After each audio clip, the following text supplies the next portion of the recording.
नमस्कार शेतकरी मित्रांनो, स्वागत आहे आपल्या सर्वांचे पुन्हा एकदा बाकाला ॲग्रो पॅटर्न या आपल्या शेतीविषयक यूट्यूब चॅनलमध्ये. शेतकरी मित्रांनो, डिसेंबर महिन्यामध्ये कोणत्या भाजीपाला पिकांची लागवड करावी? थंडीच्या काळामध्ये उच्च उत्पादन देणारी आणि शेतकऱ्यांना अक्षरशः मालामाल करणारी भाजीपाला पिकं कोणती आहे? त्या पिकांची लागवड आपल्याला कशा पद्धतीने करायची आहे, याचीच माहिती आजच्या व्हिडिओच्या माध्यमातून आपण जाणून घेणार आहोत. तर शेतकरी मित्रांनो, एकंदरीत 5 ते 6 भाजीपाला पिकं आजच्या व्हिडिओमध्ये मी तुम्हाला सांगणार आहे. नक्कीच ही भाजीपाला पिकं तुम्हाला येत्या काळामध्ये जबरदस्त पैसा मिळवून देऊ शकतात. तर शेतकरी मित्रांनो, माहिती जाणून घेण्याअगोदर तुम्ही जर पहिल्यांदाच आपल्या बाकाला ॲग्रो पॅटर्न यूट्यूब चॅनलवरती आला असेल तर चॅनलला सबस्क्राईब करून त्या समोरील नोटिफिकेशन बेल ऑन करायला विसरू नका. म्हणजेच आपल्या चॅनलवर येणाऱ्या अशाच माहितीपूर्वक नवनवीन व्हिडिओचे नोटिफिकेशन हे तुम्हाला मिळत राहतील. चला तर शेतकरी मित्रांनो, जाणून घेऊया डिसेंबर महिन्यामध्ये उच्च उत्पादन देणारी आणि शेतकऱ्यांना अक्षरशः मालामाल करणारी भाजीपाला पिकं कोणती आहेत आणि त्या पिकांची लागवड आपल्याला कशा पद्धतीने करायची आहे याच्याविषयी सविस्तर माहिती. तर शेतकरी मित्रांनो, डिसेंबर आणि जानेवारी ही जी 2 महिने आपण जर बघितली तर ही अतिशय थंड हवामानाचे महिने आहेत. म्हणजेच शेतकरी मित्रांनो, या काळात जर आपल्याला भाजीपाला पिकांची लागवड करायची तर थंडीमध्ये येणारी भाजीपाला पिकंच घेणं आपल्याला त्या ठिकाणी फायद्याचं ठरतं.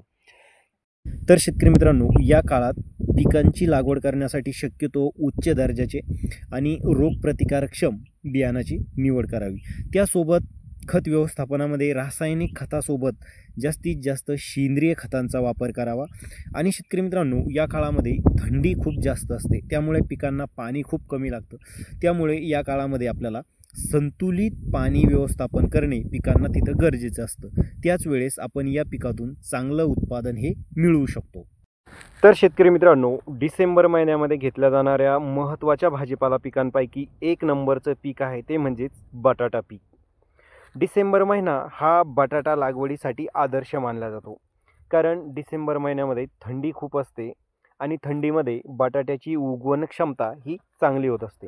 त्यामुळे या काळात तुम्ही बटाटा पिकाची लागवड ही करू शकता. आता बटाटा पिकाची लागवड कशी करणार? तर शेतकरी मित्रांनो, ड्रीप आणि बेडवर बटाटा पिकाची लागवड करावी. बटाटा पिकाला लागवडीवेळी तुम्हाला एक चांगला भेसळ डोस रासायनिक खताचा देणं त्या ठिकाणी गरजेचं आहे. तर यामध्ये शेतकरी मित्रांनो, 1 बॅग DAP, 1 बॅग पोटॅश आणि 10 किलो मिक्स मायक्रोन्यूट्रियन्स असा भेसळ डोस लागवडीवेळी तुम्ही बटाटा पिकाला देणं गरजेचं आहे. त्यानंतर डिसेंबरमध्ये घेतल्या जाणाऱ्या महत्त्वाच्या पिकांपैकी नंबर 2चं पीक शेतकरी मित्रांनो ते म्हणजेच कांदा. बटाट्याप्रमाणेच कांद्याची सुद्धा लागवड तुम्ही डिसेंबर महिन्यामध्ये करू शकता आणि डिसेंबर महिना हा बटाट्याप्रमाणेच कांदा लागवडीसाठी सुद्धा आदर्श मानला जातो. आता कांद्याची लागवड तुम्ही 2 प्रकारे या ठिकाणी करू शकता. एक तर तुम्ही रोपांची पुनर्लागवड करू शकता शेतकरी मित्रांनो, किंवा मग तुम्ही डायरेक्टली बियाणाची पेरणी यंत्राच्या साहाय्यानं पेरणी करू शकता. परंतु शक्यतो कांदा लागवडीसाठी रोपांचीच निवड करावी, कारण शेतकरी मित्रांनो, पुनर्लागवड केलेली जी काही रोपं आहे तर ही लवकर त्या ठिकाणी काढणीला येतात. तर कांदा लागवड कशी करणार? एकतर गाधी वापा किंवा सरी पद्धतीमध्ये तुम्हाला कांद्याची लागवड करायची आहे. आणि बटाट्याप्रमाणेच कांद्याला सुद्धा तुम्हाला लागवडीवेळी भेसळ डोस त्या ठिकाणी देणं गरजेचं आहे. तर कांद्याला भेसळ डोसमध्ये शेतकरी मित्रांनो, एकरी 1 बॅग DAP, 1 बॅग पोटॅश आणि 10 किलो सल्फर असा भेसळ डोस तुम्हाला त्या ठिकाणी द्यायचा आहे. त्यानंतर डिसेंबर महिन्यामध्ये घेतल्या जाणाऱ्या महत्त्वाच्या पिकांपैकी नंबर 3चं जे पीक आहे शेतकरी मित्रांनो ते म्हणजेच टोमॅटोचं पीक.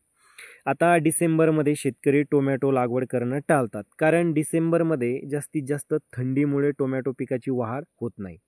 शिवाय व्हायरसचा प्रादुर्भाव या काळात थंडीमुळे जास्त होतो, त्यामुळे फवारणीचा खर्चही जादा येतो आणि फुलधारणा कमी झाल्याने शेतकरी मित्रांनो उत्पादनामध्ये तिथं घट येते. त्यामुळे या काळात शेतकरी टोमॅटोची लागवड करणं टाळतात. परंतु शेतकरी मित्रांनो, योग्य नियोजनाच्या जोरावर डिसेंबर आणि जानेवारी महिन्यात सुद्धा आपण टोमॅटो पिकातून चांगलं उत्पादन हे मिळू शकतो. तर मग टोमॅटोची लागवड कशी करायची? तर या काळात टोमॅटो लागवडीसाठी शक्यतो बेड आणि मल्चिंगचा वापर करावा. त्यानंतर शेतकरी मित्रांनो, लागवडीसाठी उच्च उत्पादनक्षम आणि उच्च रोगप्रतिकारक्षम अशा वाणाची निवड करावी. त्यानंतर शेतकरी मित्रांनो, नंबर 4चं महत्त्वाचं पीक आहे ते म्हणजेच मिरचीचं पीक. आता टोमॅटोप्रमाणेच मिरची या पिकाची सुद्धा थंडीच्या काळामध्ये वाढ ही पाहिजे तशी होत नाही. शिवाय मिरची पिकावरती या काळात कोकडा बोकड्या नावाचा जो व्हायरस आहे, या व्हायरसचा प्रादुर्भाव मोठ्या प्रमाणात होतो. त्यामुळे पिकाची वाढ न होणे, फुलांची संख्या न लागणे, यामुळे उत्पादनात येणारी घट आणि वाढीव खर्च, यामुळे शेतकरी या काळात मिरची पिकाची लागवड करणं टाळतात.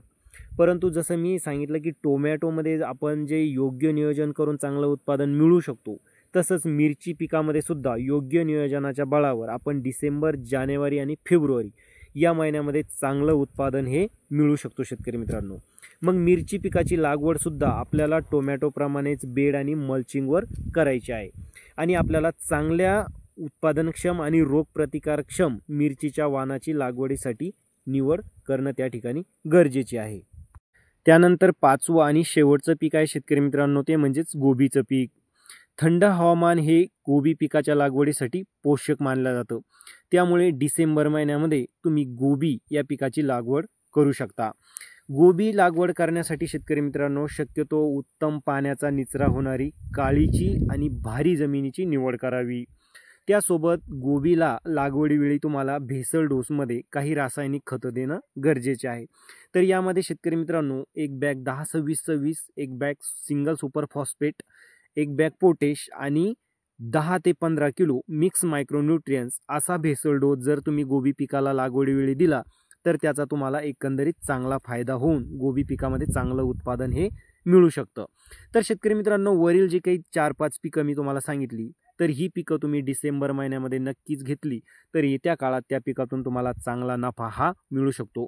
माझा व्हिडिओ तुम्हाला कसा वाटला शेतकरी मित्रांनो, कमेंटमध्ये तुमची प्रतिक्रिया नक्कीच कळवा आणि माहिती आवडली असेल तर व्हिडिओला लाईक करून तुमच्या व्हॉट्सअपमध्ये जेवढे काही ग्रुप आहे तर त्या सर्व ग्रुपपर्यंत आपला व्हिडिओ शेअर करायला विसरू नका. नमस्कार.